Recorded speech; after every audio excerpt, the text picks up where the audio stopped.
Les 11 points quand même ont changé la donne. Et depuis l'apparition de cette nouvelle règle, il y a énormément de surprises. La hiérarchie est un peu bouleversée. Et Bercy, la confirmation de ça. Et on est qui est chanceux depuis le début du match.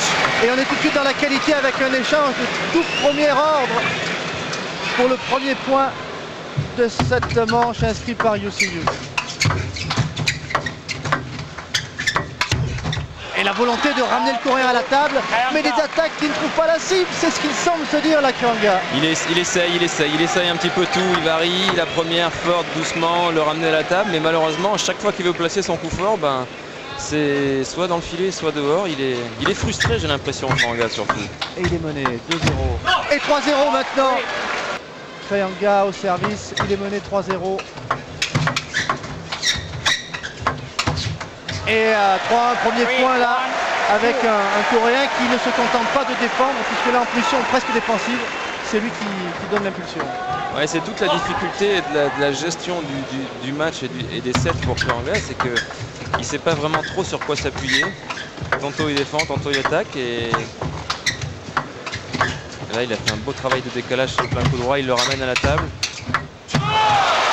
Mais il n'y a pas de faille, et là on l'a vu, il a placé un coup fort Kanga dans le coup droit, le Coréen était là, hop, simple opposition, on remet un petit coup, et regardez comment ça va partir vite et placer.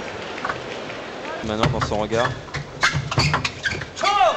il est dominé, il ne trouve pas de solution en mise de service. Et honnêtement, quand l'échange est parti et que quand le Coréen est loin de la table, c'est loin d'être facile aussi pour le Grec. Kanga, licencié au club de Montpellier. Il a fait le spectacle toute la semaine, mais il est en difficulté dans cette deuxième demi-finale. Ah, et ça a touché la table. Ouais. Il a bien ramené la table. Il a bien ramené, l'amorti qu'il a tenté était bien, elle était courte.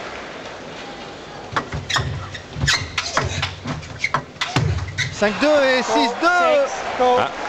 il demande. Kanga qui demande la balle, qui la voit toucher. Et le Coréen qui rend le point sportivement. On disait tout à l'heure que c'était un sport fair play, on va essayer de revoir. Difficile de savoir, mais en tous les cas, si le Coréen l'a remis, c'est qu'il a estimé que la requête de Kanga était recevable.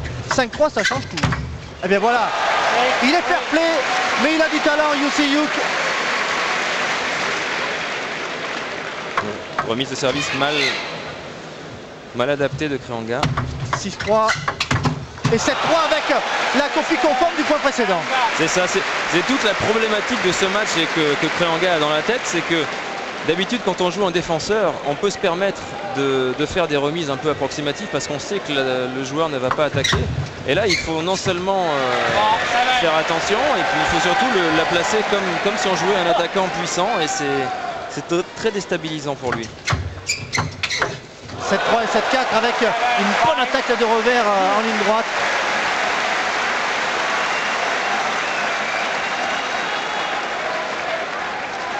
En ligne droite, puissant sur la ligne.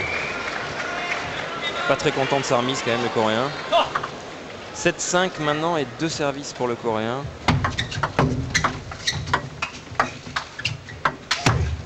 Ouais, bien fait, Kanga là, qui vient d'inscrire 3 points consécutifs dans son style d'attaque. La défense du Coréen qui était un peu courte, un peu haute.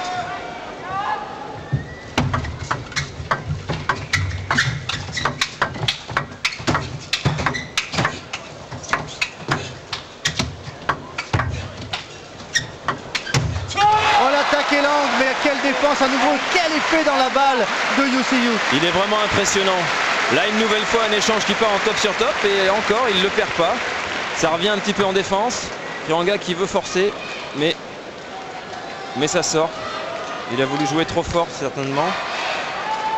8-6 pour ce joueur, Benjamin, donc du carré final. UCU représentant la Corée, représentant du continent asiatique dans l'opposition de ces demi-finales. Asie-Europe, l'Europe a gagné la première manche, le premier round avec la victoire, la qualification de Schlager. Kanga en difficulté, il est mené 8-6 dans une manche qui est décisive pour lui. Ça se voit, il n'est pas content du tout d'avoir mis cette balle dans le filet, et puis c'est pas la première.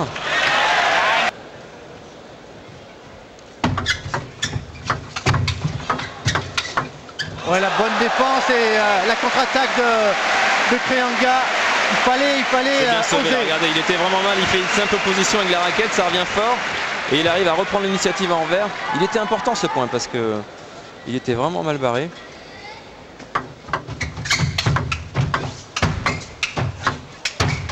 oh là là là là, ce qu'il a fait Krianga, il était en difficulté au début de l'échange et il a redressé la situation. Ça fait 2 points un peu similaires là où le Coréen a l'opportunité de finir le point, mais Krianga fait une bonne opposition, il arrive à revenir dans l'échange et provoquer la faute. Au service, Krianga qui a fait le plus difficile. Et là, il donne une balle de match à Yuseyouk sur une attaque un peu longue. Il essaye de forcer, de prendre son coup fort. Tout à l'heure, il a réussi ligne droite, donc il s'est dit pourquoi pas là. Malheureusement, une trop grosse prise de risque. Allez, première balle de match sauvée. Il se dégonfle pas pour autant, ça avait échoué le point suivant, le point précédent, et là il réessaye. 10 partout, 5e match, 5e manche entre les deux hommes. Pour l'instant, avantage à Yuseyouk.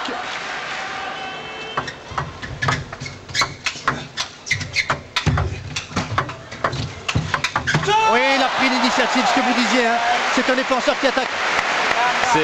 C'est vraiment fabuleux, c'est très beau ce que fait le Coréen, c'est vraiment pas facile en plus, hein, et il a une qualité de déplacement avec les jambes, de s'adapter avec les jambes, et puis au niveau du bras, une bonne laxité. Deuxième balle de match pour le Coréen.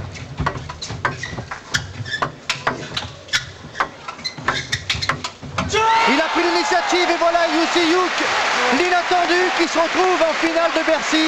La finale des 47e championnats du monde opposera donc un Européen, un Asiatique, le Coréen Yuseyouk qui rencontrera Schlager. Mais il n'y aura pas de Chinois et c'est l'enseignement, Jean-Philippe. C'est la grosse surprise effectivement de ce tournoi de Bercy, c'est qu'aucun Chinois n'est en finale de ce tournoi, c'est une énorme surprise.